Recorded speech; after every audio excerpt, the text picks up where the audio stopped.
नमस्कार, स्वागत, अभिवादन सभी मित्रों का, दोस्तों का, प्यारे विद्यार्थियों का, मेरे प्यारे भावी शिक्षक, असिस्टेंट प्रोफेसर सभी का। चलिए, कैसे आप सब लोग? उम्मीद करता हूँ आप लोग पूरी तरह स्वस्थ होंगे, मस्त होंगे, बहुत अच्छे होंगे। और हमारी लाइव क्लास में, जैसा कि आपको पता है, हम अपनी लास्ट क्लास में नेतृत्व के सिद्धांतों की चर्चा कर चुके थे।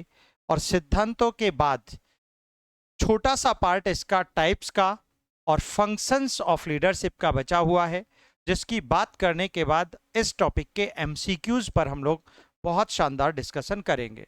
ठीक है मित्रों, तो आज की इस क्लास में आप सभी का दिल से स्वागत है। बात करते हैं नेतृत्व के प्रकारों की। किसकी बात कर लेते हैं? Types of leadership. Important topic है टाइप्स ऑफ लीडरशिप। जब बात टाइप्स ऑफ लीडरशिप की आती है तो कितने प्रकार के नेता इस दुनिया में आपको देखने को मिलते हैं, उन सब की बात यहां पर हम लोग करेंगे आज की इस क्लास में। उसके बाद इनके फंक्शंस क्या क्या हो सकते हैं, उनकी भी बात अपन कर लेंगे। ठीक है, चलिए तो देख लेते हैं। बिल्कुल सभी मित्र आ चुके हैं, वेलकम, स्वागत, शाबाश, नमस्कार। और चूंकि आज यूजीसी नेट का पेपर था, लाइव टेस्ट पेपर था, इस कारण ये क्लास आज थोड़ी सी लेट शुरू हुई है।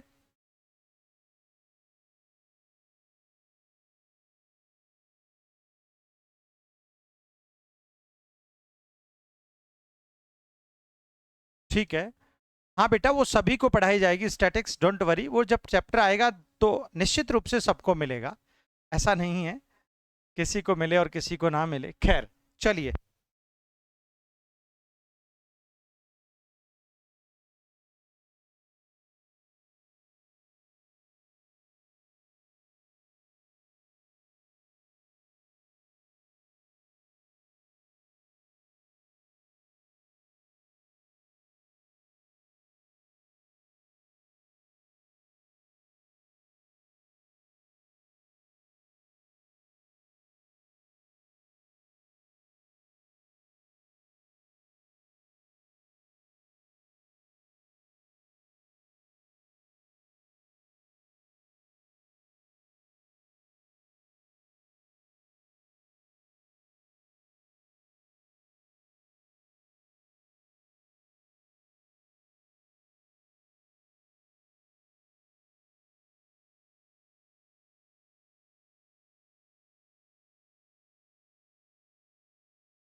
ओके फ्रेंड्स, ठीक है, वॉइस परफेक्ट हो गई है। Don't worry, don't worry, don't worry, don't worry, don't worry.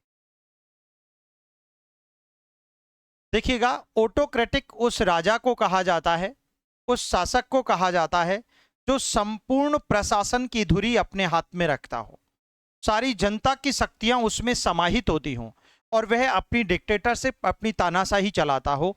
वो निश्चित तौर पर अधिनायकवादी नेतृत्व कहलाता है। हम इसी की बात कर रहे थे जब वॉल्यूम चली गई थी, साउंड चली गई थी। तो देखिएगा, यहां पर ऑटोक्रेटिक लीडरशिप की बात करें तो इस शैली में नेता सभी निर्णय स्वयं लेता है। अरे, निर्णय जो स्वयं लेता है ना, वही तो अधिनायकवादी होता है, जो किसी की सुनता ही नहीं है। घर में भी ऐसा होता है कई बार। अच्छा, पति पत्नियों के झगड़े आखिर क्यों होते हैं? क्या कारण है पति पत्नियों में हमेशा लड़ाई होती रहती है ना? अब कुछ लोग कहेंगे सर हमारी कभी नहीं होती। वो तो महान है, वो इस धरती के दुर्लभ प्राणी हैं। क्यों होता है? क्योंकि एक कहता है, एक दूसरे की बात नहीं मानता, दूसरा उसकी बात नहीं मानता।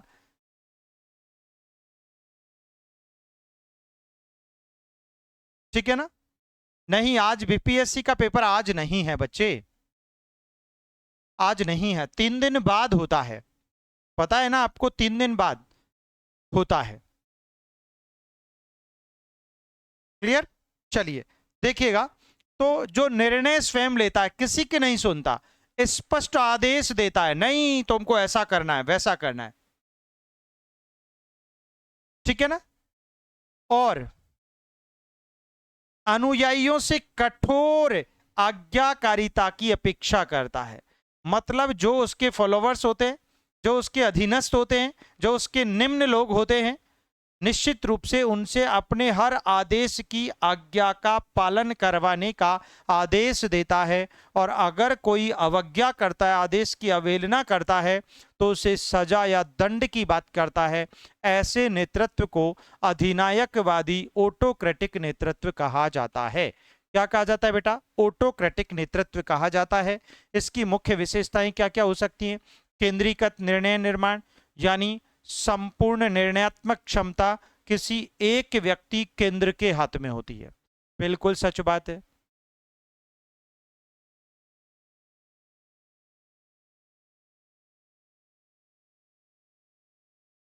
अच्छा, ऐप के लिए दिया हुआ है सर, टेस्ट के लिए। वो आज यूपीपीजीटी का है बच्चे, आज यूपीपीजीटी का टेस्ट है, जो कल नहीं हुआ था कुछ टेक्निकल इश्यूज के कारण। वो आज 4 बजे स्टार्ट होगा यूपीपीजीटी वाला।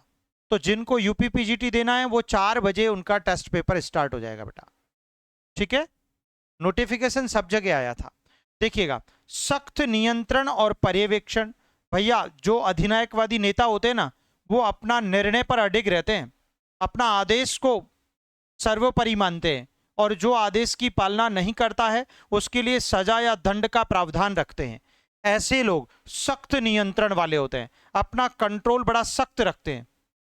कोई इधर उधर गया और लगाई किक, ऐसे लोग होते हैं। पर्यवेक्षण, हमेशा अपनी नजर में रखते हैं, उस पर निगरानी रखते हैं। ठीक है, और क्या विशेषताएं होती है? अधीनस्थों की सीमित भागीदारी, और जो उनके सबॉर्डिनेट्स होते हैं, जो उनके निम्न कर्मचारी होते हैं, जो उनके नीचे काम करते हैं, ऐसे लोग, ऐसे कर्मचारी, ऐसे व्यक्तियों को ये सीमित भागीदारी देते हैं। क्या? वो डिसाइड कर देते हैं कि वो व्यक्ति सिर्फ इतना ही काम करेगा, दूसरा इतना करेगा, तीसरा ये करेगा, चौथा ये करेगा, उससे ज्यादा बिल्कुल नहीं। अगर किसी ने ज्यादा अपना दिमाग लगाने की कोशिश की तो उसे नौकरी से निकाल दिया जाएगा, किक मार दी जाएगी। ऐसा पहले ही सख्त निर्देश देते हैं। इसीलिए अधिनायकवादी नेतृत्व की ये विशेषताएं आपको दिमाग में रखनी पड़ेंगी। कौन सी? केंद्रीय निर्णय निर्माण किस में होता है? अधिनायकवादी नेतृत्व में, क्योंकि एक ही के हाथ में बागडोर होती है। सख्त नियंत्रण और पर्यवेक्षण किस में होता है? अधिनायकवादी में होता है। अधीनस्थों की सीमित भागीदारी किस में होती है? अधिनायकवादी में होती है। चलिए अब इसका लाभ देख लो भैया। आपात स्थिति में त्वरित निर्णय लेना बहुत सबसे बड़ा फायदा है इसका। यानी जिस देश का, जिस राज्य का, जिस समाज का नेता एक होता है ना, उसको इंतजार नहीं करना पड़ता। कभी कोई मुश्किल घड़ी, कभी कोई आपात स्थिति आई तो वो उसको किसी के निर्णय की या किसी की सलाह की जरूरत नहीं पड़ती, वो तुरंत आदेश दे देता है, एक्शन लो। तो आपात स्थितियों में, संकट की स्थिति में, किसकी स्थिति में भैया? संकट, आपदा की स्थिति में, आपदा की स्थिति में त्वरित निर्णय लेने की क्षमता होती है। ये इसका लाभ होता है अधिनायकवादी नेतृत्व का। तो कहीं ना कहीं फायदा भी है, ऐसा नहीं है कि नुकसान ही नुकसान ज्यादा है।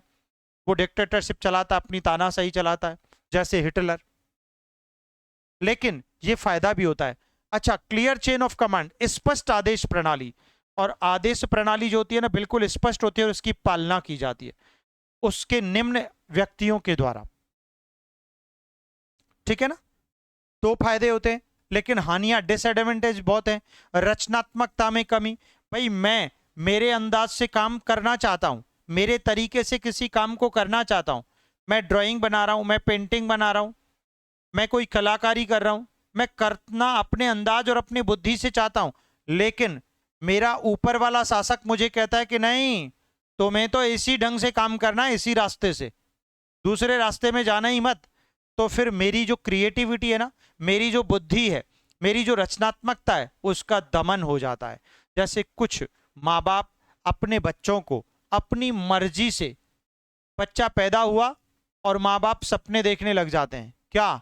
कि हम अपने बच्चे को डॉक्टर बनाएंगे, हम अपने बच्चे को इंजीनियर बनाएंगे, हम अपने बच्चे को पुलिस, डीएसपी, एसपी, है ना, आईपीएस वगैरह वगैरह बनाएंगे।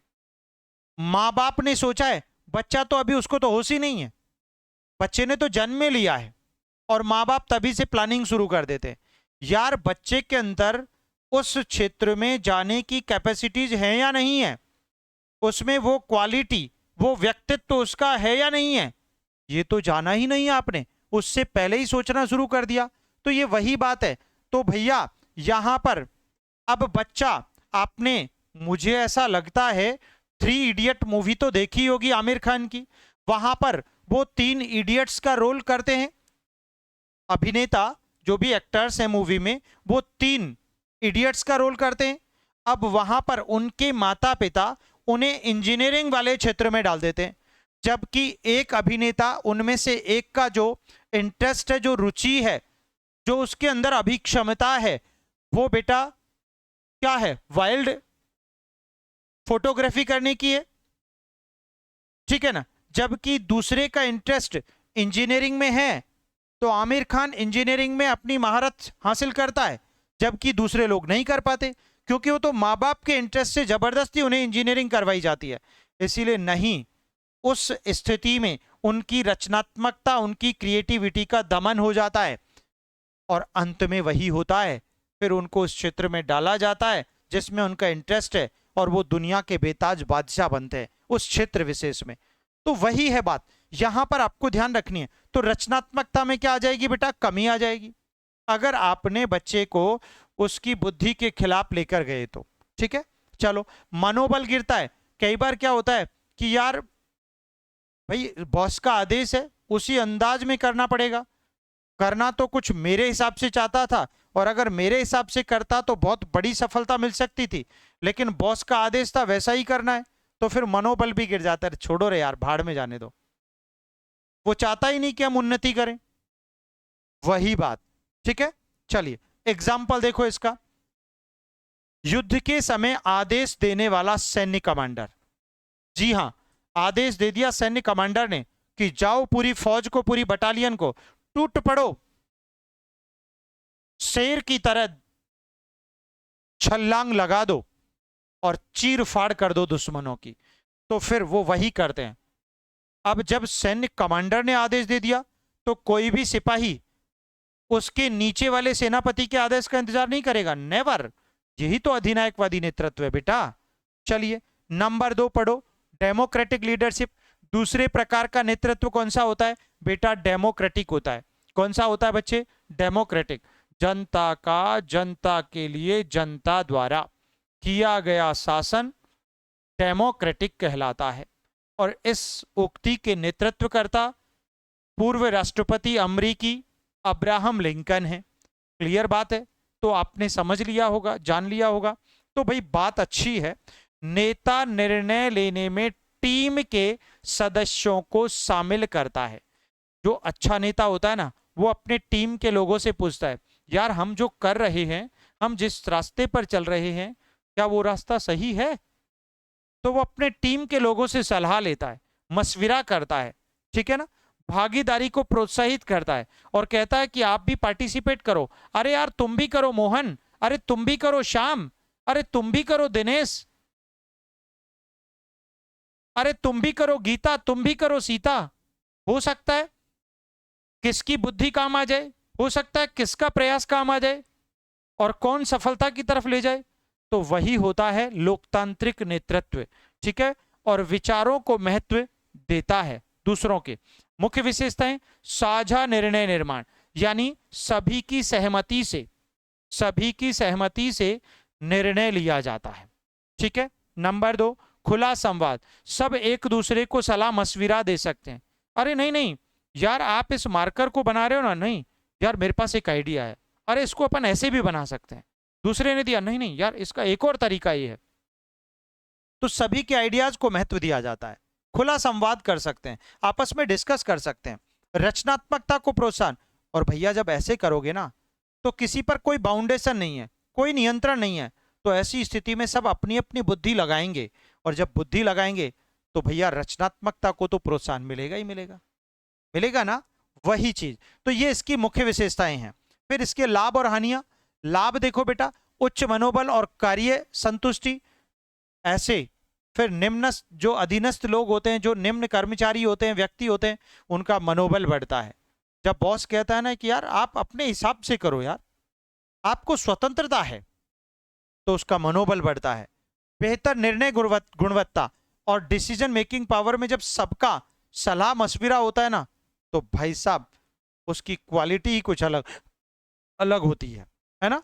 मैं हमेशा अपने बच्चों की सलाह के हिसाब से ही चलता हूं, लेकिन कभी कभी कुछ लोग तो कह देते हैं अपने हिसाब से, पता नहीं कौन कौन सी सलाह दे जाते हैं, क्योंकि इंडिया में सलाह मुफ्त में मिलती है, लोग घर पे देने आ जाते हैं, है ना। तो ऐसा मत किया करो, सलाह वो वाली दो जो सबके हित की हो, सिर्फ एक के हित वाली नहीं हो। अच्छा, हानियां क्या हो सकती है? निर्णय लेने में अधिक समय लगना, ये बात तो है। जब आप सभी की सलाह लोगे, सभी के साथ डिस्कस करोगे, सभी की साझा सहमति से कार्य करोगे, तो समय लगेगा एक एक से पूछने का। भाई मान लो आपको अपने मोहल्ले में एक मंदिर बनवाना है ना, आपकी कॉलोनी में एक मंदिर बनवाना है। अब भैया आपको सभी लोगों से घर घर जाकर के चंदा इकट्ठा करना पड़ेगा, सभी लोगों का डिसीजन लेना पड़ेगा। कुछ लोग कहेंगे नहीं नहीं उस कॉर्नर में मंदिर मत बनाओ, कोने में बना दिया ना, कॉर्नर में बना दिया तो सबका बंटा ढार हो जाएगा। अरे वास्तु के हिसाब से ये ठीक है, किसी ने कोई और तर्क दे दिया, किसी ने और दे दिया, किसी ने और दे दिया, तो उसमें समय भी लगता है, ठीक है ना। लेकिन जब सबकी सहमति बनती है तो मजा आता है। टकराव की संभावना, और आपस में जैसे टकराव की संभावना तो बनी रहती है, कोई कहेगा इस काम को ऐसे नहीं करो ऐसे करो, मैं कहता हूं ऐसे करो, तो ये संभावना बन सकती है इसमें। एग्जाम्पल देखो, स्कूल प्रिंसिपल द्वारा योजना लागू करने से पहले शिक्षकों के साथ चर्चा करना। जो भी स्कूल में योजनाएं लागू की जाती हैं, एस्टेट अभी तो नहीं होने की संभावना है बेटा, लेकिन टीआरई 5 से पहले होगा, और आपके लिए वैकेंसी बचा ली गई है, मतलब आधी वैकेंसी पर ही, आधी सीट्स पर ही वैकेंसी आएगी, तो फिर आपको चिंता करने की जरूरत नहीं है। बस थोड़ा सा समय लग सकता है, लेकिन मेहनत कभी विफल नहीं जाती। ओके बच्चे, तो पढ़ते रहो, हमेशा आगे बढ़ते रहो। और कोई बात नहीं, अभी आपके पास दिसंबर वाला यूजीसी नेट का चांस भी है, उसको भी मार सकते हो आप, ठीक है ना। डोंट वरी, आगे बढ़ो। जिसने पोस्ट ग्रेजुएशन कर ही लिया है तो फिर रास्ते उसके लिए दुनिया भर के हैं। और एक गुड न्यूज तो ये भी है आपके लिए कि सेंट्रल की किसी भी वैकेंसी में, चाहे वो यूपी पीजीटी हो, बिहार पीजीटी हो, झारखंड पीजीटी हो, दिल्ली पीजीटी हो, केवीएस पीजीटी हो, ईएमआरएस पीजीटी हो, एनवीएस पीजीटी हो, सब में अब नई शिक्षा नीति के तहत एक एलिजिबिलिटी टेस्ट होगा पीजीटी लेवल के विद्यार्थियों के लिए, 11th 12th के टीचर बनने के लिए। तो फिर सब्जेक्ट तो आपको काम आएगा, एक नहीं 1000 जगह काम आएगा। जिनकी तैयारी बेहतर होती है ना, वो एक जगह सिलेक्शन नहीं लेते, वो 10 जगह सिलेक्शन मार लेते हैं।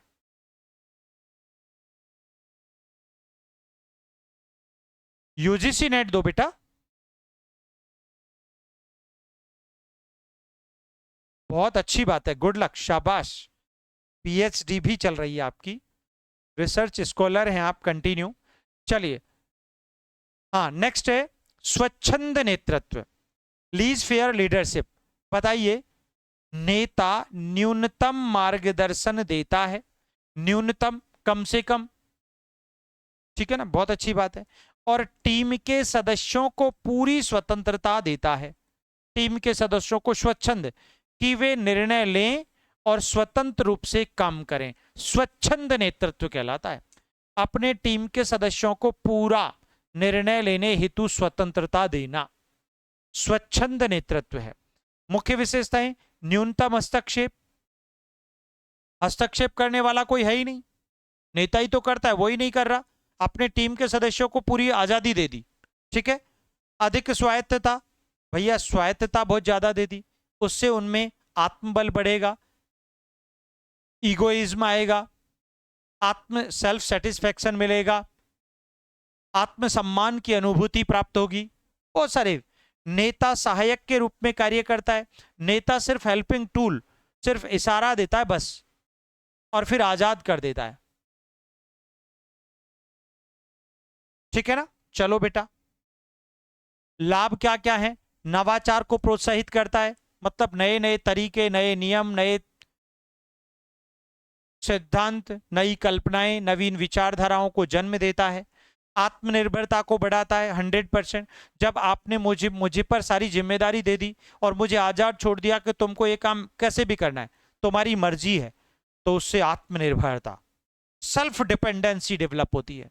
और जिन लोगों में ये है ना, नमस्कार, स्वागत। ठीक है, चलिए। आप देखो डिसएडवांटेज, दिशा की कमी। हाँ, ये तो होता है कई बार। जब आपने स्वतंत्र छोड़ दिया अपने निम्न अधिकार, अपने निम्न कर्मचारियों को, टीम के लोगों को, तो फिर वो दिशा भी तो भटक सकते हैं। भाई आपने एक बच्चे को कह दिया कि तुम तुम्हारे हिसाब से लर्न करके आना, तुम्हारे हिसाब से करना, तो फिर दिक्कत हो सकती है। ठीक है ना, ये बात ध्यान रखनी है। कम उत्पादकता का जोखिम। और भैया कई बार जब दिशा भ्रमित हो सकता है, तो जो प्रोडक्टिविटी, जो रचनात्मकता डेवलप होगी ना, वो बहुत कम होगी, वो बहुत न्यून होगी। क्लियर, ध्यान रखने की बात है। एग्जाम्पल समझो। शोध टीम लीडर द्वारा वैज्ञानिकों को अपनी विधियां चुनने की स्वतंत्रता देता है। जो भी शोधार्थी है, रिसर्चर है, a research team leader letting scientist choose their own methods. शोध टीम लीडर द्वारा वैज्ञानिकों को अपनी विधियां चुनने की स्वतंत्रता देना। भाई जितने भी साइंटिस्ट हैं, जो भी खोज करते हैं, जो भी शोध करते हैं, तो उनका टीम का लीडर उनको आजादी देता है कि तुम जैसे चाहे खोज करो, जैसे चाहे करो। ठीक है ना, क्लियर है। ये बात आपको ध्यान रखनी चाहिए। बेटा कोई अलग नहीं है, इतना सा डिफरेंट है, डिफरेंस है कि हम वो, एक लो लेवल पे होता है, एक हायर लेवल पे होता है। एक 11th 12th के लिए है, और बाकी आपका जो निम्न वाला है, वो आपका 1 to 10 चलता है। बस इतना सा डिफरेंस होता है। चलिए नेक्स्ट देखिएगा। चौथा प्रकार है पितृसत्तात्मक नेतृत्व, है ना, पैटर्नलिस्टिक लीडरशिप। नेता पिता की तरह व्यवहार करता है। एक नेता जो पिता की तरह होता है, किसकी तरह होता है? पिता की तरह। टीम के हित में निर्णय लेता है ना, पूरे परिवार के हित में जैसे पिताजी निर्णय लेते हैं, वैसे ही नेता अपने टीम के लिए वही निर्णय लेता है जो टीम की भलाई के लिए हो। ठीक है ना, देखभाल व सुरक्षा प्रदान करता है, और अपनी पूरी टीम को, जिस प्रकार एक पिता अपने बच्चों की देखभाल करता है, अपने परिवार की देखभाल करता है, ठीक उसी प्रकार एक टीम लीडर करता है। ऐसी उस नेतृत्व को पितृसत्तात्मक नेतृत्व कहा जाता है। इसकी मुख्य विशेषताएं क्या होती हैं बच्चे? अधीनस्थों के कल्याण की चिंता, यानी जो भी घर के कर्मचारी हैं, जो भी टीम के मेंबर हैं, उनके भले के कार्यों की चिंता। वास्तव में हमारे द्वारा किया गया कोई भी कार्य उनके अहित का नहीं होना चाहिए, जिससे टीम के किसी लीडर को या एक पिता द्वारा उसका सोचना होता है कि उसके परिवार के किसी भी बच्चे को, किसी भी सदस्य को कोई चिंता नहीं होनी चाहिए, उसके कल्याण का दायित्व हमारा अपना है। ठीक वैसा ही होता है। उसके बाद टीम के हित में निर्णय लेना, और हमेशा पिता वही निर्णय लेता है जो उसके पूरे परिवार को, उसके बच्चों को आगे एक उच्च दिशा की ओर अनवर्त करें, निश्चित रूप से। तो ऐसा ही टीम लीडर के साथ होता है। ठीक है, अधिकार और करुणा का मिश्रण। निश्चित तौर पर ऐसा नहीं है, पिता का या उस लीडर का अपनी टीम पर अधिकार होता है, और उन अपनी टीम के लोगों के प्रति, या एक पिता का अपने बच्चों के प्रति करुणा का भाव होता है, दया का भाव होता है।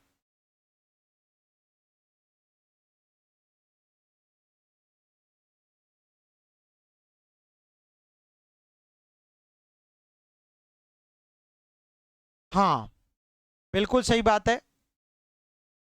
बीटीईटी की जगह पर सीटेट, सीटेट की जगह पर बीटीईटी, ये सब चलता रहता है। हर स्टेट की अपनी फिलोसॉफी है। ठीक है ना, चलिए देखिएगा। तो एस्टेट होने की संभावना ना के बराबर है, नहीं होगा मतलब।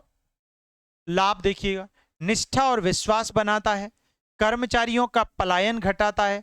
कर्मचारी जो छोड़ छोड़कर भाग रहे थे ना, वो नहीं भागेंगे, क्योंकि उनके हित के लिए कार्य होता है वहां पर, उनके कल्याण का ध्यान रखा जाता है, उनकी हर चिंता को अपनी चिंता समझा जाता है। ठीक है, नेक्स्ट देखो, हानियां, स्वतंत्रता कम कर सकता है। हाँ, ये बात तो है। इंडिपेंडेंसी कम करता है, जब पिता का अधिकार होता है तो पिता की संवरनी चलेगी ना, आपकी थोड़ी चलेगी। निर्भरता पैदा कर सकता है। हाँ, कई बार क्या होता है, ये भी हानि हो सकती है कि बच्चे पूरी तरह ही अपने पिता पर, या वो जो टीम के मेंबर है वो पूरी तरह ही अपने लीडर पर डिपेंड हो जाते हैं, तो ये भी नुकसान कर सकता है ना। एग्जाम्पल, पारिवारिक व्यवसाय का मुखिया जो कर्मचारियों की व्यक्तिगत जरूरतों का ध्यान रखता है, बिल्कुल सही है, उसे कहते हैं पितृसत्तात्मक नेतृत्व। बात समझ में आ गई, क्लियर हो गया। तो नेतृत्व के 4 प्रकार हम लोगों ने पढ़ लिए बहुत अच्छे से।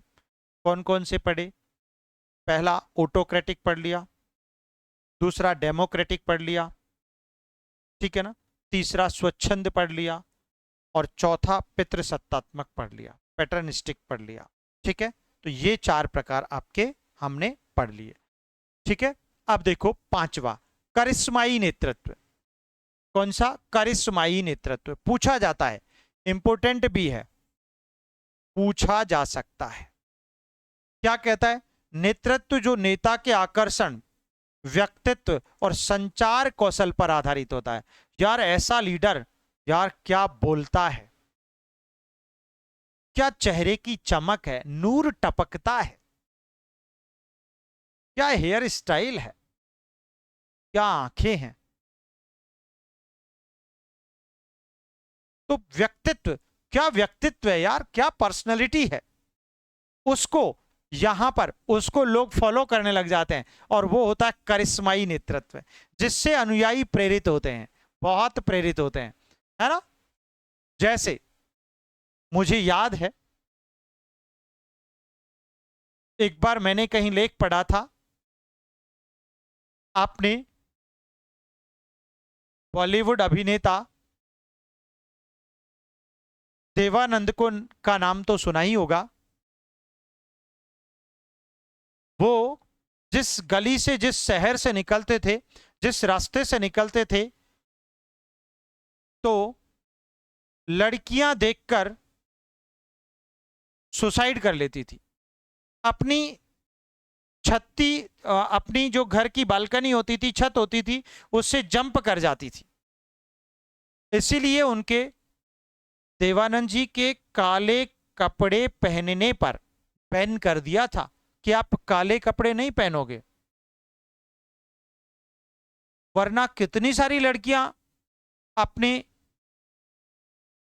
जान से हाथ धो बैठेंगी।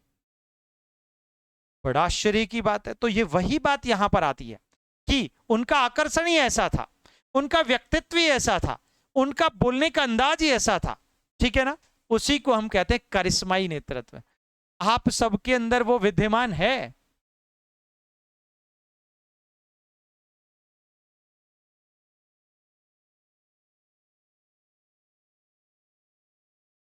बिल्कुल, ये आर्टिकल आप भी पढ़े हैं। हाँ, ब्लैक कलर के कपड़े नहीं पहनते थे वो, बैन लगा दिया था उन पर। तो क्या मतलब है यार, उनका आकर्षण, वो इतने अद्भुत लगते थे कि बस पूछो मत। हजारों की संख्या में लड़कियां सुसाइड कर लेती थी। आप सोचो, वही बात मुझे याद आई। चलिए, तो मुख्य विशेषताएं देखो इसकी। अनुयायियों के साथ भावनात्मक जुड़ाव होता है। हाँ यार, यार गजब का, अगर मैं आप लोगों का लीडर हूं ना, तो फिर मेरी भावनाओं का जुड़ाव आपके साथ जरूर होगा। मैं आपको ऐसा मंत्र मुग्ध कर दूंगा, कहानियां सुना के, किस्से सुना के, बातें बना के, अपने व्यक्तित्व से। आजकल तो यही चलता है, लोग फेसबुक पे दोस्ती कर लेते हैं चेहरा और शकल सूरत देख करके, और इवन शादियां भी कर लेते हैं। फेसबुक की शादी आपने सुनी होगी, सोशल मीडिया की शादी आपने सुनी होगी। बर्बादियां होने का किस्सा तो आम है, लेकिन शादियां होने का किस्सा भी खास है। यही तो बात है। इसीलिए आपने सुना होगा तो अनुयायियों के साथ भावनात्मक जुड़ाव हो जाता है भैया, है ना, पर्सनैलिटी को देखकर। वाह यार, क्या बात है, क्या चाल है, क्या बाल हैं, क्या आंखें हैं।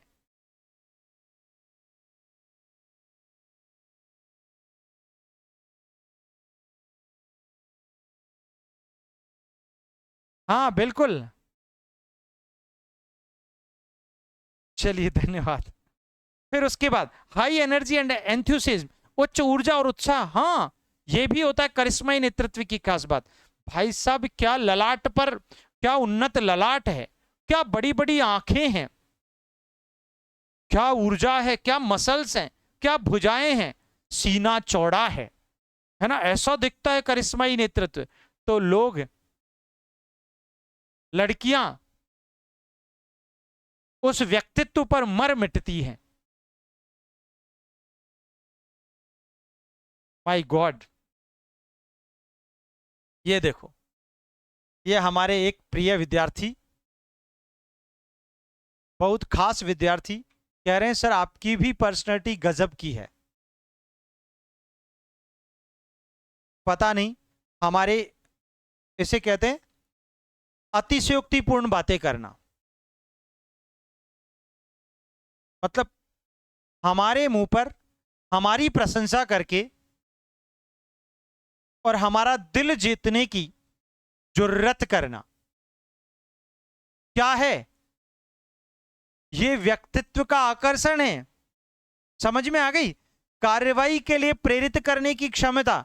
और भैया कई बार तो क्या करते हैं कि कुछ लोग इतना प्रेरित कर देते हैं सामने वाले को कि भाई साहब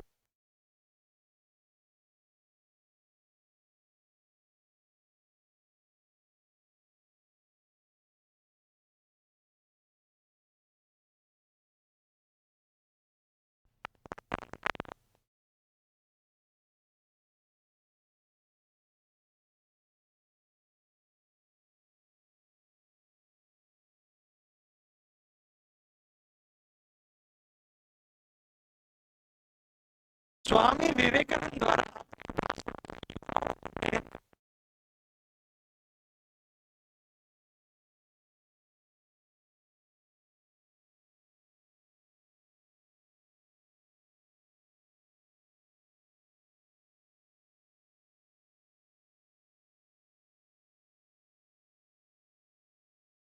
अपनों ने लूटा, गैरों में कहां दम था, मेरी किस्ती थी डूबी जहां वहां पानी ही कम था। ये मेरे अपने बच्चे हैं ना, मेरे मुंह पर मेरी जैसी बातें करके हमें लूटने चले हैं। लेकिन हम भी कह देते हैं हम लुट गए तेरी मोहब्बत में।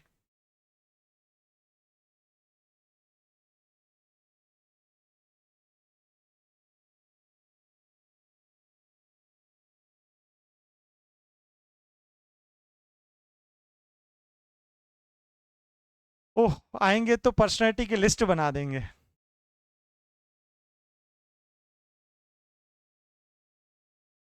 ओके माय डियर, कर देंगे शुरू। लर्निंग इजी टॉपिक है डियर, है ना।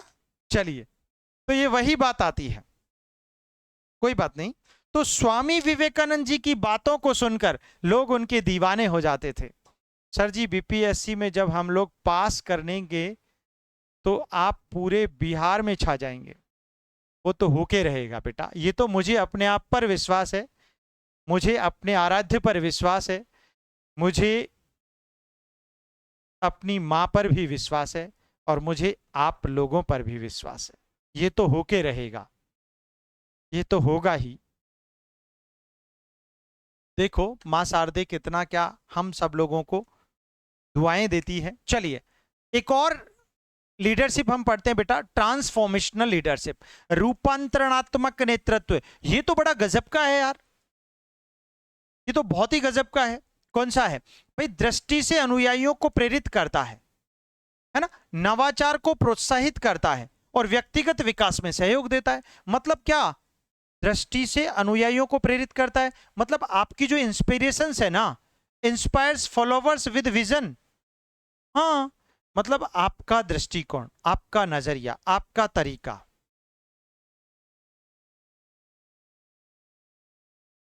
हम आएंगे, 100% आएंगे, आपसे वादा है। आप सबका ये प्यार, ईश्वर से बहुत प्रार्थना है। अभी तो मैं आपके लिए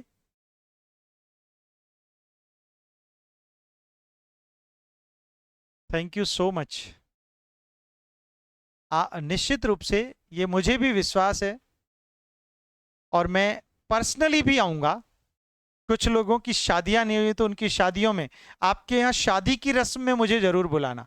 मुझे बड़ी इच्छा होती है कि आपकी संस्कृति की उस महक, उस सुगंध का आनंद ले सकूं, उस लिबास को जान सकूं कि हमारे भारतीय संस्कृति विविधताओं में एकता को कैसे डिफाइन करती है।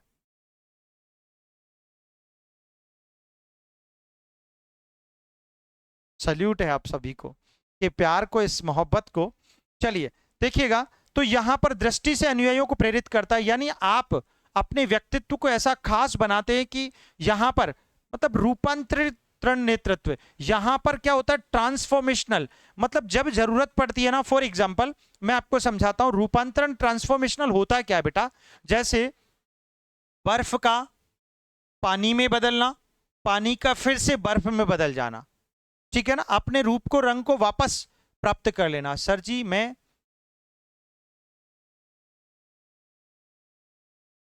ओ माय गॉड, ठीक है सर,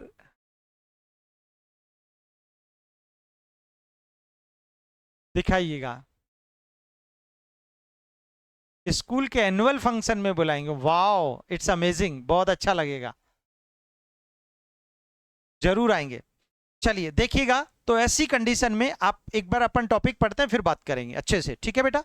देखिए, रूपांतरण नेतृत्व, ट्रांसफॉर्मेशनल लीडरशिप क्या होता है? बड़ा सिंपल है कि आप अपने विचार, दृष्टिकोण, व्यवहार, क्रियाशीलता आदि के द्वारा दूसरों को प्रेरणा देते हैं। आप इतना आदर्श कार्य करते हैं जिससे दूसरे लोग आप ही के रूप को फॉलो करते हैं, ठीक है? नवाचारों को प्रोत्साहित, आप नई नई विचारधाराओं को प्रोत्साहित करते हैं ताकि लोग उन नवाचारों के साथ शामिल हो सकें। आप व्यक्तिगत विकास में सहयोग देते हैं, मतलब जिस प्रकार आपने डेवलपमेंट को प्राप्त किया वैसे ही सामने वाला व्यक्ति भी करे, आप उसे प्रोत्साहित करते हैं। जैसे स्टीव जॉब्स द्वारा एप्पल कर्मचारियों को नवाचारी उत्पाद बनाने के लिए प्रेरित करना। जिस प्रकार स्टीव जॉब्स जब एप्पल का आविष्कार उन्होंने किया, तो ऐसी स्थिति में उन्होंने अपने कर्मचारियों को कुछ और नया बनाने के लिए प्रेरणा दी। यार कुछ और नया करते हैं, कुछ और नया करते हैं, कुछ और नया करते हैं, और वो करते करते करते करते आज इतने सारे वर्जन ले आए, इतने सारे आइटम्स ले आए।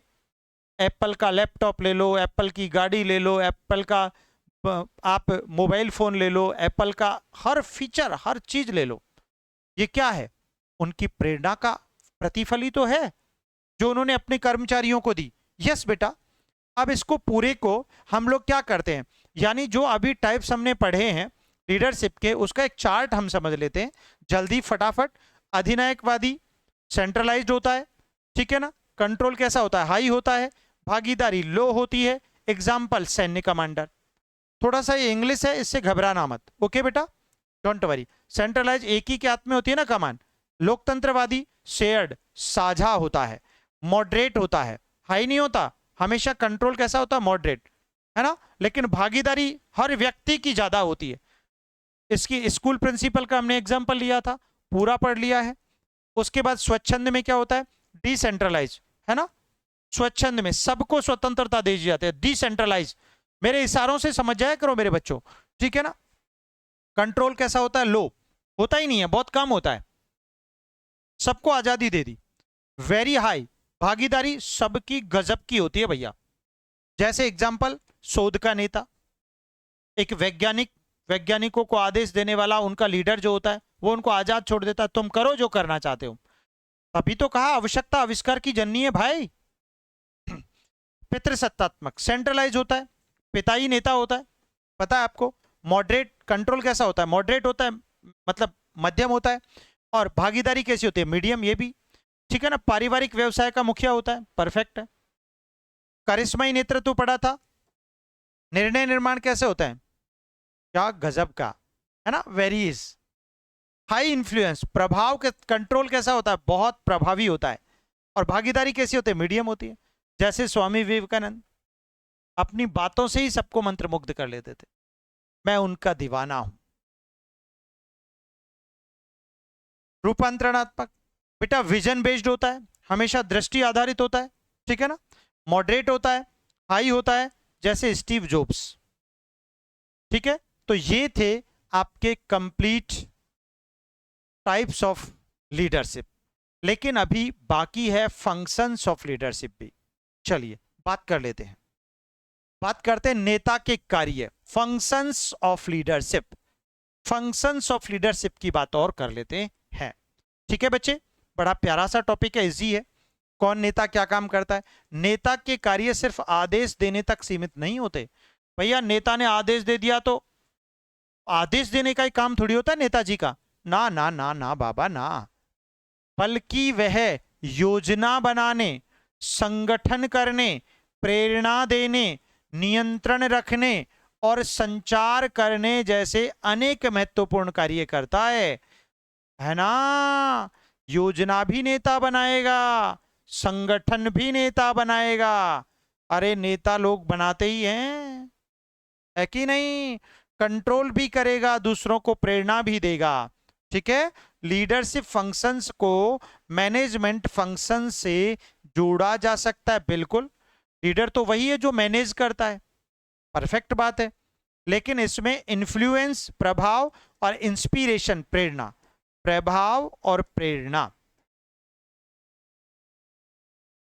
का पहलू अधिक होता है। जी हां, नेता का तो प्रभाव होगा कार्य के अंदर और प्रेरणा देगा। ये तो सबसे दो इंपॉर्टेंट टास्क है, ठीक है। चलो बच्चों पढ़ लेते हैं। पहला, योजना बनाना, लक्ष्यों का निर्धारण करना। पहले तो लक्ष्य क्या हासिल करना है उसकी योजना बनाना। रणनीतियां तय करना, किस रास्ते से कैसे चलना है, किन किन लोगों को शामिल करना है। उद्देश्यों को प्राप्त करने के लिए कार्य योजना बनाना। ये सब काम किसके होंगे, नेताजी के होंगे।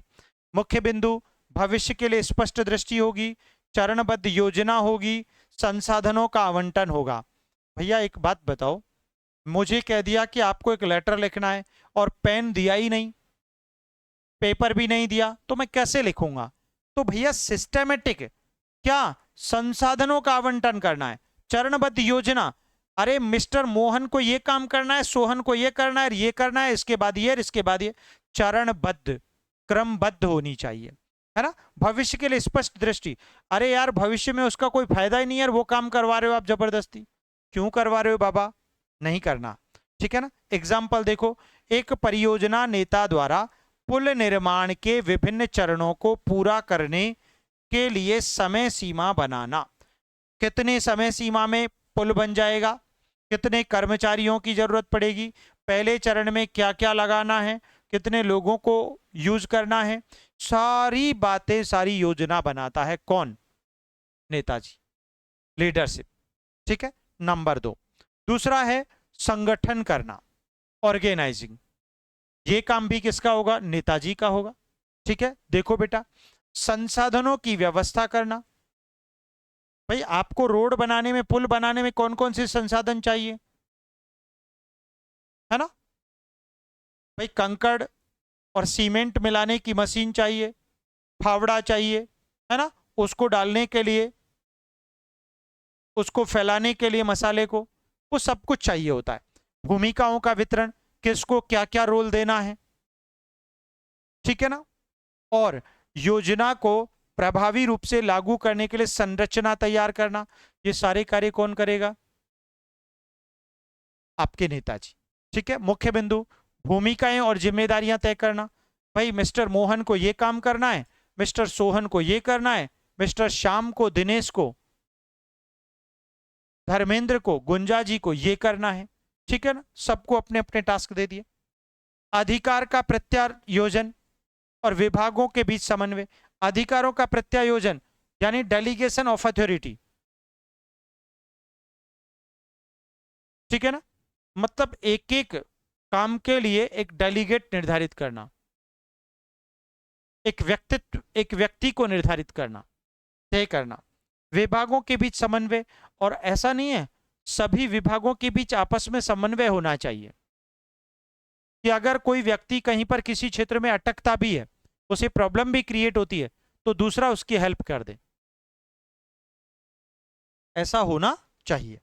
चलिए देखो, एक इवेंट मैनेजर द्वारा सजावट का काम एक टीम को और खानपान का काम दूसरी टीम को सौंपना, यही होता है इवेंट मैनेजमेंट में, है ना। खाना खिलाने वाले लोग और होते हैं, साज सज्जा करने वाले, सजावट करने वाले लोग और होते हैं। तो अपनी टीम को डिवाइड करना, लेकिन ऐसा नहीं है कि खानपान वाला व्यक्ति सजावट में काम नहीं करेगा या सजावट वाला व्यक्ति उस क्षेत्र में काम नहीं करेगा, कर सकता है। तो समन्वय भी होना जरूरी है। ठीक है, योजना बनाना, संगठन करना। तीसरा काम प्रेरणा देना, प्रेरित करना, सबसे इंपॉर्टेंट काम है ये, नेता का मोस्ट है भाई। टीम के सदस्यों को अपना सर्वोत्तम प्रयास करने के लिए प्रेरित और उत्साहित करना। यार टीम के सदस्य काम तभी करेंगे जब नेताजी प्रेरणा देंगे ना, उत्साहित करेंगे ना, तो अदरवाइज नहीं करेंगे। जैसे मुख्य बिंदु, उपलब्धियों की को पहचानना। भाई किसी आपकी टीम के किसी मेंबर ने बहुत अच्छा काम किया है, तो उसकी उपलब्धि को पहचानना और आगे उसका प्रमोशन करना, उसको अधिक वेतन देना, उसको अधिक लाभ देना, प्रोत्साहन और पुरस्कार देना। और ऐसी स्थिति में जिसने बहुत अच्छा किया है उसको प्रोत्साहन दो, उसे पुरस्कार दो, बाकी लोग भी मोटिवेट होंगे उससे। सकारात्मक कार्य वातावरण बनाना और ऐसा माहौल क्रिएट करना कि सब लोग पूरी ताकत और जिंदा दिली के साथ वर्क करें। ठीक है ना, ये काम किसका होगा? जिसे प्रेरणा देने का काम नेताजी का होगा। ये नेताजी का टास्क है। एक शिक्षक द्वारा विज्ञान परियोजना में छात्रों की रचनात्मकता की प्रशंसा करके उन्हें प्रेरणा देना। क्या प्रोजेक्ट बनाया यार बेटा, वाह शाबाश, क्लास में आपने बच्चे की प्रशंसा कर दी, भाई साहब अगले दिन तो और जबरदस्त प्रोजेक्ट बना के लाएंगे, पूरा का पूरा इलेक्ट्रिक सर्किट बना लाएंगे, काहे को चिंता करते हो। ठीक है ना, वही चीज कंट्रोलिंग, नियंत्रण रखना। देखो, प्रगति की निगरानी करना, उसे योजना से तुलना करना और आवश्यक होने पर सुधारात्मक कदम उठाना। जी हां, परफेक्ट है, बेस्ट है। नियंत्रण, ऐसा नहीं नेताजी का काम है यार प्रगति हो रही है नहीं हो रही, प्रोग्रेस कर भी रहे हैं कि नहीं कर रहे, उसकी निगरानी रखना। ठीक है ना, उसे योजना से तुलना करना, और भैया जो योजना आपने बनाई थी क्या वाकई उसके कंपैरिजन में ही काम हो रहा है कि नहीं हो रहा, तुलना करके देखो। आवश्यक होने पर सुधारात्मक कदम उठाना, और जरूरी है कि भाई अभी तो सुधार नहीं हुआ है, अब सुधार करेंगे तो ही टारगेट को अचीव कर पाएंगे, तो सुधार करने का कार्य भी नेताजी का होगा। मुख्य बिंदु, नियमित प्रगति समीक्षा होगी, विचलन की पहचान करना, आखिर कहां कहां प्रॉब्लम्स आ रही हैं उसको पहचानना, सुधारात्मक कदम उठाना, है ना, उसके लिए इंप्रूवमेंट के कार्य करना। जैसे एक फैक्ट्री सुपरवाइजर द्वारा उत्पादों की गुणवत्ता की जांच करना और दोषों को सुधारना, है ना। कोई प्रोडक्ट बन रहा है, जैसे आप जो कुरकुरे और चिप्स जिस फैक्ट्री में बनते हैं, तो वहां पर सुपरवाइजर देखेगा माल को निर्यात करने से पहले, भेजने से पहले, कि उसमें क्वालिटी प्रॉपर है या नहीं है, जो योजना हमको बनाकर दी थी हमारे लीडर ने, क्या उसके अकॉर्डिंग क्वालिटी है कि नहीं है, अगर नहीं है तो उसमें सुधार करना। ठीक है, लीडर का टास्क होता है। चलिए नेक्स्ट होता है कम्युनिकेशन, संचार करना, टीम के साथ जानकारी, निर्देश, फीडबैक और दृष्टि को स्पष्ट रूप से साझा करना, यानी जो आपकी टीम है ना, उस टीम के साथ सारी बातों को शेयर करना, संचार करना है। तो संचार करना, कई बार मान लो मैंने प्लान तो किया कि यार मैं अपनी कंपनी को ऐसे बिल्ड करूंगा, और अपनी टीम को बताया ही नहीं, मैंने खोपड़ी में ही कल्पना कर ली। तो संचार नहीं, मतलब को छिपाना नहीं है, टीम के साथ जानकारी, निर्देश देना टीम को, उनको फीडबैक देना है ना, उनको दृष्टि को स्पष्ट रूप से साझा करना, जो भी आपके मस्तिष्क में जो भी विचारधारा है, स्पष्ट और पारदर्शी संदेश देना, बिल्कुल स्पष्ट देना जरूरी है। द्विपक्षीय संचार, वो आपसे कह सके, आप उनसे कह सको, द्विपक्षीय होना चाहिए, ठीक है ना, टू वे कम्युनिकेशन। फीडबैक सुनना निश्चित रूप से, और लिसनिंग टू फीडबैक, फीडबैक सुनना बहुत कंपलसरी है एक अच्छे नेता के लिए, ठीक है। एक कंपनी के सीईओ द्वारा बैठक में सभी कर्मचारियों को नई व्यवसाय रणनीति समझाना, यही तो बात है। यानी संचार करना, कम्युनिकेशन करना, नई नई स्ट्रेटजीज बताना अपनी टीम को, संचार कार्य बन जाएगा किसका, लीडर का। तो ये किसका टास्क है, लीडर का टास्क है। संघर्ष समाधान करना, कॉन्फ्लिक्ट रिजोल्यूशन, टीम के सदस्यों के बीच विवादों को सुलझाकर सामंजस्य और उत्पादकता बनाए रखना।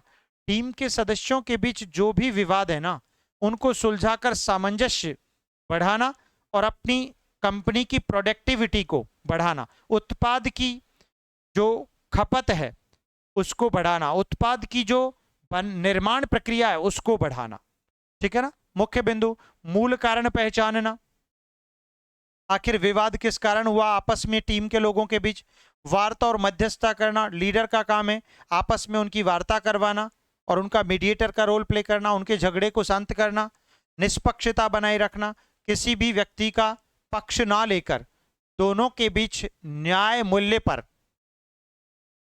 निष्पक्ष रहना एक लीडर का टास्क है, वरना खेल बिगड़ जाएगा। एचआर मैनेजर द्वारा कार्य विभाजन पर दो कर्मचारियों के बीच विवाद सुलझाना, यही होता है आपका एचआर मैनेजर का कार्य, बिल्कुल सही है। चलिए तो अब पढ़ लेते हैं, ये हो गया आपका नेताजी के कार्य या नेतृत्व के फंक्शंस, फंक्शंस ऑफ लीडरशिप, ठीक है। इसको एक बार डायग्राम से समझ लीजिएगा, वही चीज यहां पर है, प्लानिंग, संगठन, प्रेरणा, नियंत्रण, संचार और संघर्ष समाधान, ठीक है ना। योजना में क्या होता है, लक्ष्य और रणनीति तय होती है योजना में, ठीक है। फिर जैसे पुल निर्माण, संगठन में संसाधन और भूमिकाओं का वितरण होता है जैसे इवेंट मैनेजमेंट, प्रेरणा में प्रयास के लिए प्रेरित करना होता है जैसे शिक्षक द्वारा प्रशंसा, नियंत्रण में निगरानी और सुधार करना होता है नेता का काम जैसे फैक्ट्री गुणवत्ता की जांच करना, संचार में स्पष्ट रूप से जानकारी देना होता है जैसे सीईओ की बैठक, ठीक है ना। संघर्ष समाधान में विवादों को सुलझाया जाता है जैसे एचआर की मध्यस्थता। तो ये पूरा डायग्राम सेट हो गया खोपड़ी में, ठीक है। तो प्यारे बच्चों यहां पर ये आपका लीडरशिप वाला टॉपिक कंप्लीट हो जाता है। क्या हो जाता है बेटा, कंप्लीट। अब इसके क्वेश्चंस पढ़ लेते हैं अपन, अभी हमारे पास समय भी है क्योंकि यूपी पीजीटी का पेपर 4 बजे शुरू होगा।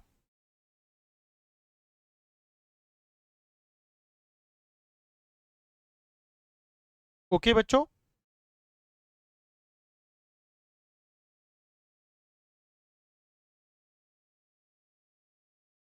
सर पीडीएफ लाइव क्लास का नहीं शो हो रहा है। अरे भाई मैंने आपको क्या कहा था बेटा, एप्लीकेशन को अपडेट कर लो, सबका तो शो हो गया है, एप्लीकेशन अपडेट मार लो बस, कुछ मत करो। चलिए तो आज का पहला प्रश्न ये रहा, देखना है जोर कितना बाजुए कातिल में, फटाफट दे दो।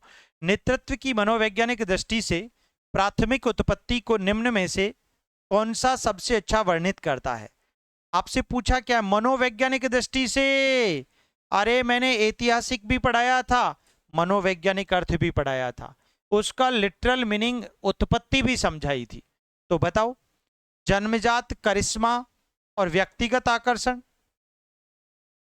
सामाजिक संगठन और समन्वित प्रयास की आवश्यकता, केवल सैन्य आदेश प्रणाली, एक से अधिक उत्तर, इनमें से कोई नहीं।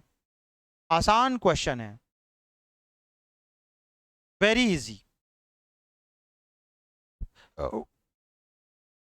बोलिए भाई। शानदार क्वेश्चन का शानदार आंसर आपको देना है, लेकिन देना बहुत जल्दी है बेटा, है ना।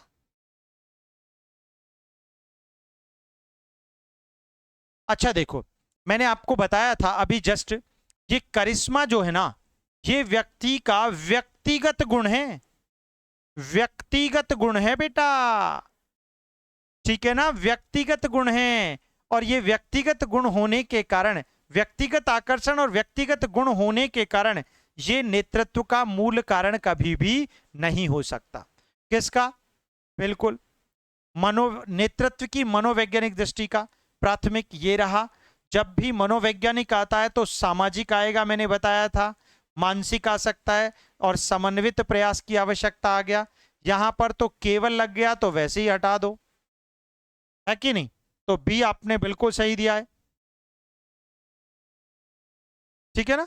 और ये सैन्य आदेश की प्रणाली की बात करेंगे तो ये ऐतिहासिक था, ऐतिहासिक था ना। जब मैंने आपको समझाया था चाणक्य के आदेश पर चंद्रगुप्त द्वारा घनानंद का राज्य का सर्वनाश करना, याद होगा ही आपको। तो बी विकल्प सही है। अगला प्रश्न पढ़ो, कौन सा नेतृत्व सिद्धांत नेता की शैली को कार्य संरचना और पद शक्ति जैसी परिस्थिति जन्य चर के साथ मिलाने पर केंद्रित है? नेता की शैली को कार्य की संरचना और पद शक्ति जैसी, गुण सिद्धांत, अनिश्चितता का सिद्धांत, व्यवहार सिद्धांत, एक से अधिक, इनमें से कोई नहीं। खतरनाक प्रश्न है, ऐसे प्रश्न आ जाते हैं आपकी खोपड़ी में, और जब आएंगे ना तो आप सीख जाओगे।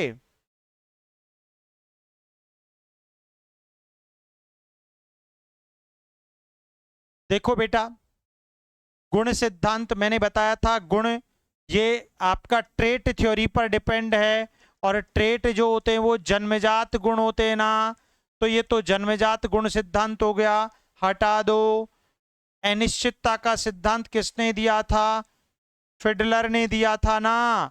और फिडलर कहते हैं, क्या कहते हैं, कि व्यक्ति की शैली उसकी कार्य संरचना और परिस्थितियों के बीच मेल का कार्य करती है। उन्होंने अनिश्चितता का सिद्धांत दिया था, जिसमें नेता की शैली और परिस्थिति के मेल पर आधारित बताया था, ठीक है ना। तो ये अनिश्चितता का सिद्धांत, ठीक है ना। बिल्कुल बी आंसर होगा भैया, सी नहीं होगा, गलत पढ़ लिया। अरे फिडलर ने अपने अनिश्चितता सिद्धांत में समझाया था, फिडलर ने अनिश्चितता सिद्धांत में नेता की शैली और परिस्थिति के मेल पर उसको आधारित बताया था। नेता की शैली और परिस्थिति जन्य चर के बीच, नेता की शैली व परिस्थिति के मध्य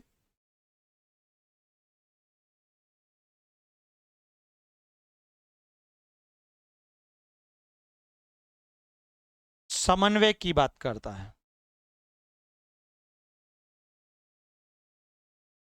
इसीलिए आंसर बेटा आपका बी परफेक्ट होगा, सी नहीं होगा, ठीक है। क्या होगा बच्चे? बी होगा। गलती जल्दीबाजी मत करो, ये पढ़ाया था मैंने आपको, याद होगा आपको।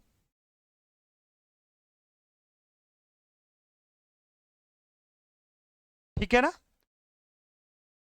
और यह व्यवहार प्लस शैली पर ध्यान देता है, परिस्थिति पर नहीं, व्यवहार प्लस शैली पर बल देता है, परिस्थिति पर नहीं देता। शैली और परिस्थिति पर अनिश्चितता का देता है। यही समझने का अंतर था। बहुत बारीकी का प्रश्न है, लगा लो मोस्ट। अगला प्रश्न पढ़ो। रूपांतरणात्मक ट्रांसफॉर्मेशनल नेतृत्व का कौन सा तत्व रचनात्मकता को उत्तेजित करने और मौजूदा धारणाओं को चुनौती देने पर जोर देता है? प्रेरणादायक प्रोत्साहन, बौद्धिक उत्तेजना, आदर्श प्रभाव, एक से अधिक, इनमें से कोई नहीं। जबरदस्त प्रश्न है, बोलो बेटा, अच्छा प्रश्न है।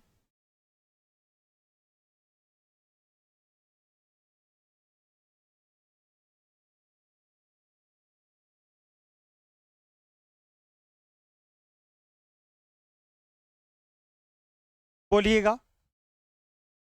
इंस्पायरेशन दृष्टि व प्रेरणा से जुड़ा है। दृष्टि व प्रेरणा से जुड़ा है,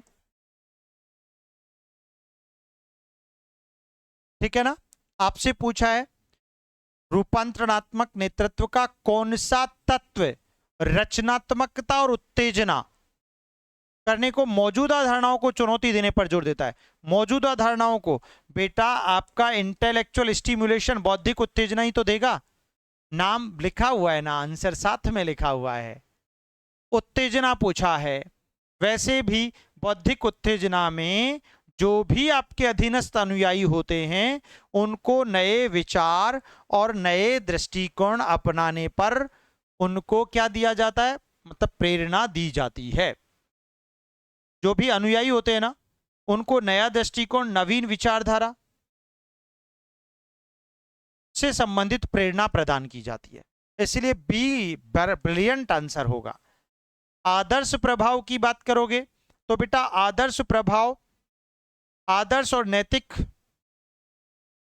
भाई आदर्श प्रभाव आदर्शवाद और नैतिक उदाहरणों को जोड़ता है, ठीक है ना। तो नैतिकता प्लस आदर्श को जोड़ने की बात करता है,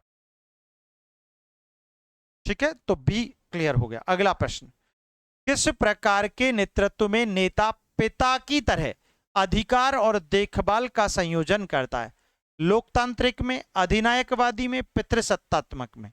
सबसे सरल आया है, आज ही पढ़ा है, अभी पढ़ा है, बिंदास पढ़ा है, ठीक है ना।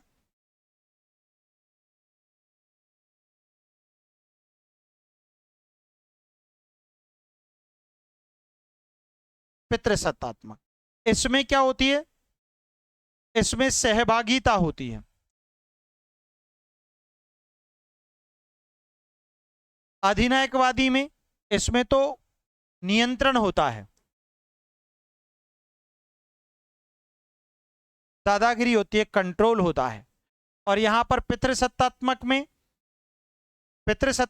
में नेतृत्व में अधिकार और देखभाल दोनों ही होते हैं,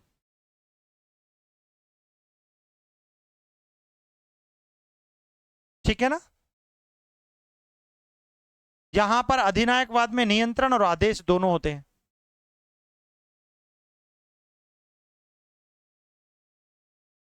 और पितृसत्तात्मक में देखभाल और आदेश दोनों चलते हैं भैया, देखभाल व आदेश,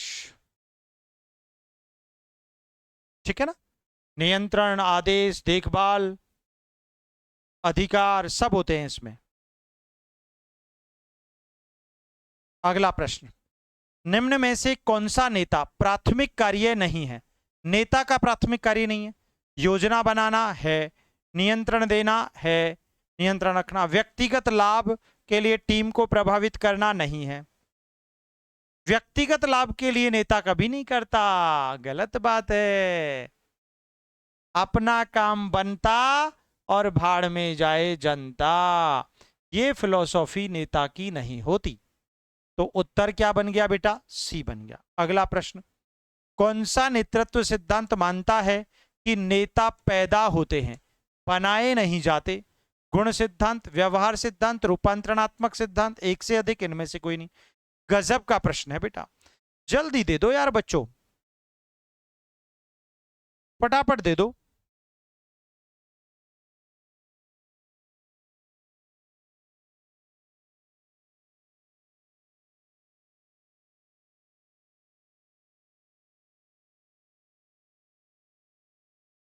सुपर क्वेश्चन है। यह सिद्धांत कहता है कि नेतृत्व सीखा जाता है, सीखा जाता है। व्यवहार सिद्धांत यह कहता है दृष्टि और प्रेरणा पर आधारित है।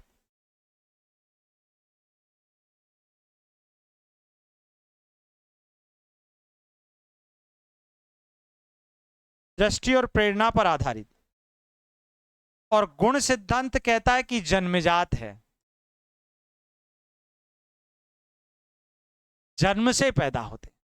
ए हो गया ना। ओ माय गॉड, हम तो डूबेंगे सनम, तुम्हारे साथ डूबेंगे, हद कर दी।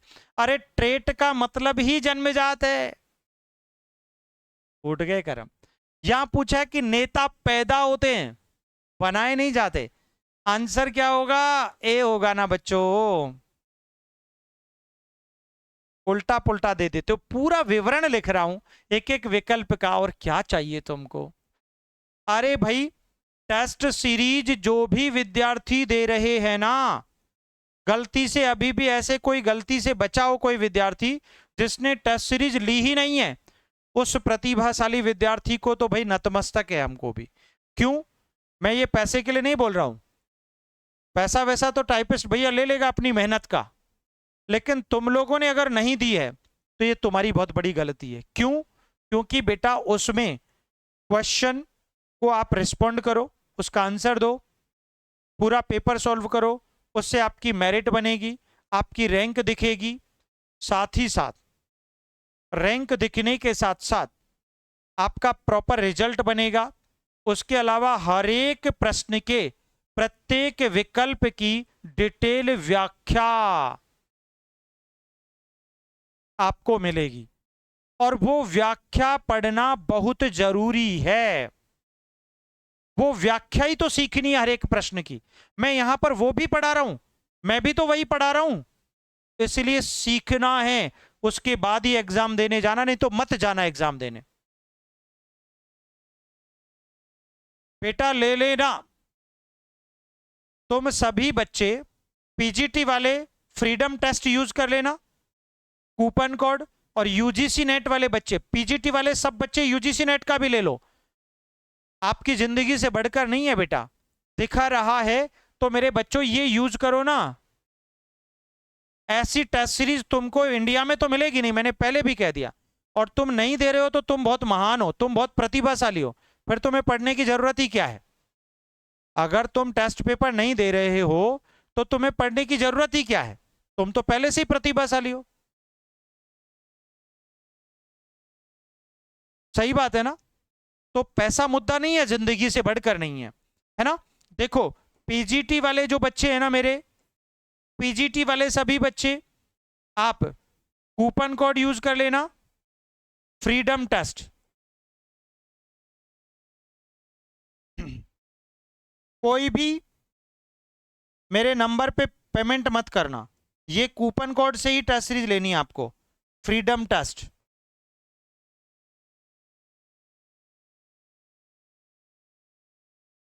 ठीक है ना। और नेट वाले बच्चे मेरे, यूजीसी नेट वाले प्यारे बच्चे, उनको नेट जेआरएफ, ये कूपन कोड है, नेट जेआरएफ, ये कूपन कोड हैं दोनों के अलग अलग।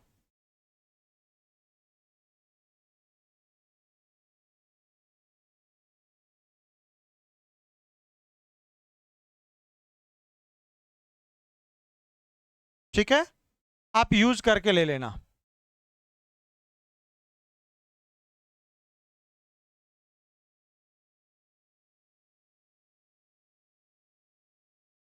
जीके जीएस का भी बनाएंगे, आपको लास्ट में 5 7 10 पेपर बनवाएंगे, टेंशन मत करो बेटा आप। सर हम लेंगे क्योंकि आपके,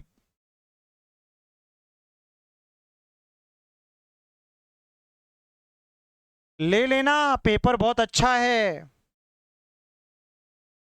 दिखाना नहीं है, तुम लिख दो, उसमें लिख दो।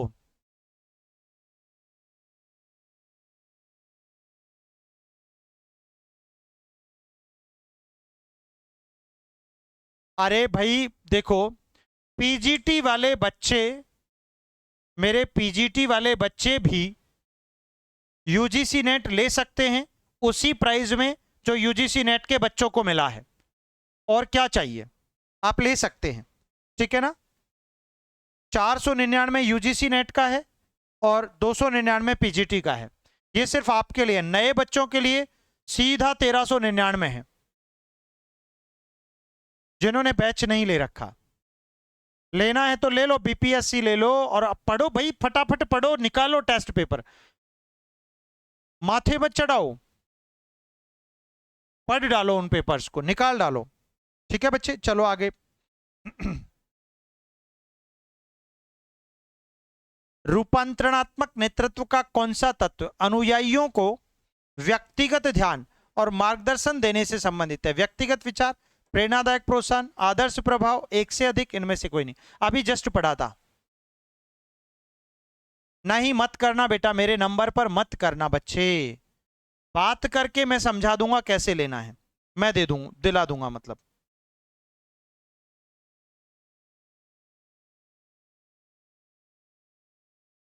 जिससे पेमेंट नहीं होता है वो मुझसे बात कर लेना, मैं उनको अच्छे से समझा दूंगा, या फिर मेरे नंबर पे डालोगे तो फिर आपको ओटीपी बताना पड़ेगा, जो 4 अंकों का एप्लीकेशन लॉगिन करने का। मैं क्या करूंगा, आपकी एप्लीकेशन को मेरे मोबाइल फोन में खोलूंगा, फिर मेरे मोबाइल फोन से खरीद लूंगा उसको, फिर आप वापस अपने मोबाइल में लॉगिन कर लेना। ये 2 प्रोसेस हैं, ठीक है ना, ये 2 प्रोसेस हैं।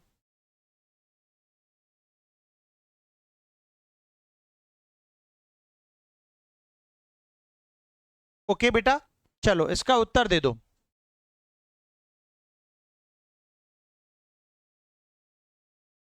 भाई आपसे पूछा है कि व्यक्तिगत ध्यान, और व्यक्तिगत ध्यान तो इंडिविजुअल कंसीडरेशन, व्यक्तिगत विचार के आधार पर ही होगा, कोई डाउट ही नहीं है। देखो उल्टा पुल्टा उत्तर दे देते हैं यार, जो मर्जी आए। भाई व्यक्तिगत जरूरतों पर ध्यान दिया जाता है, कोच की तरह सहयोग किया जाता है, मार्गदर्शन दिया जाता है, यही इसके अंतर्गत चलता है।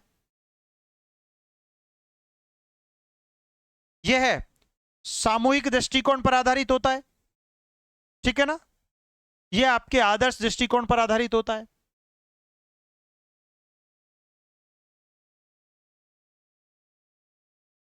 चार बजे से टेस्ट है यूपी पीजीटी वाले बच्चों का।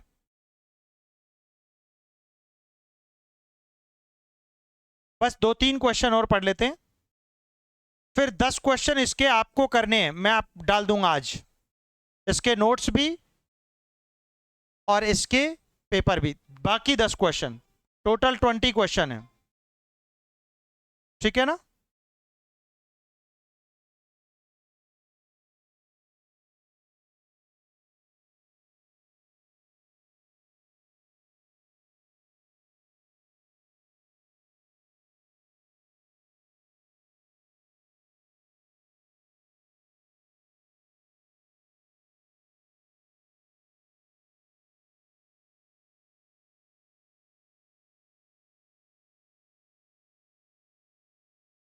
किस प्रकार का नेतृत्व टीम के सदस्यों को अधिकतम स्वतंत्रता और न्यूनतम हस्तक्षेप देता है? स्वच्छंद, अधिनायकवादी, लोकतांत्रिक? बेटा स्वच्छंद वाला। कौन सा वाला? उल्टा कर रहे हो आज माय डियर, तुम पढ़ करके उल्टा करते हो तो खोपड़ी खराब हो जाती है। इसमें इसमें नेता केवल सहायक होता है, नेता केवल सहायक है, केवल सहायक होता है, बाकी पूरी स्वतंत्रता टीम को दे देता है। पूरी स्वतंत्रता किसको दे देता है बेटा? टीम को। पढ़ाया है इसलिए होगा, ये कैसे होगा? नहीं यही होगा, तुम लोग यही तो गड़बड़ करते हो, गड़बड़ करते हो, है ना। इसमें इसमें सहभागिता होती है, पूर्ण स्वतंत्रता नहीं, इसमें सहभागिता होती है, सहभागिता होती है, पूर्ण स्वतंत्रता नहीं, पूर्ण स्वतंत्रता नहीं होती, ये याद रखना लोकतंत्रात्मक में। जबकि स्वच्छंद नेतृत्व में पूर्ण स्वतंत्रता और न्यूनतम हस्तक्षेप होता है। बेटा जस्ट पढ़ाया है, फिर भी भूल जाते हो, गड़बड़ करते हो आप। अधिनायकवादी तो पूरा कंट्रोल और अपना अधिकारी रखता है, डिक्टेटरशिप चलाता है, ठीक है ना, ये तो होगा ही नहीं।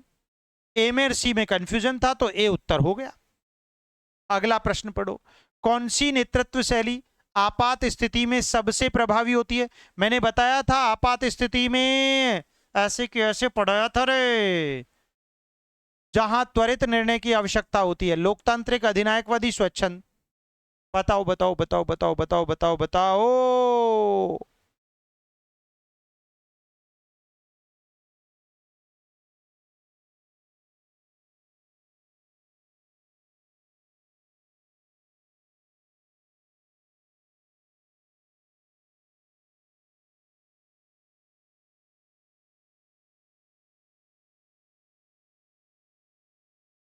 100% ऑटोक्रेटिक में, अरे इसको किसी के निर्णय की आवश्यकता नहीं पड़ती भैया, ये तो दे देता आदेश, उड़ा दो, क्या कर दो, उड़ा दो, वही होता है।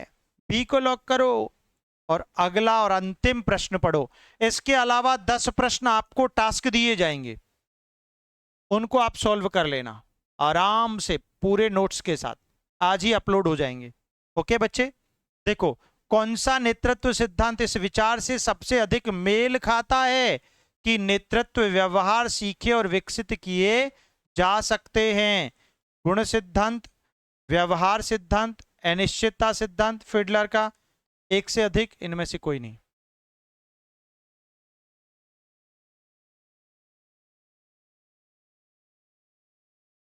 अरे नेतृत्व सिद्धांत सबसे अधिक मेल खाता है कि नेतृत्व व्यवहार सीखे जाते हैं।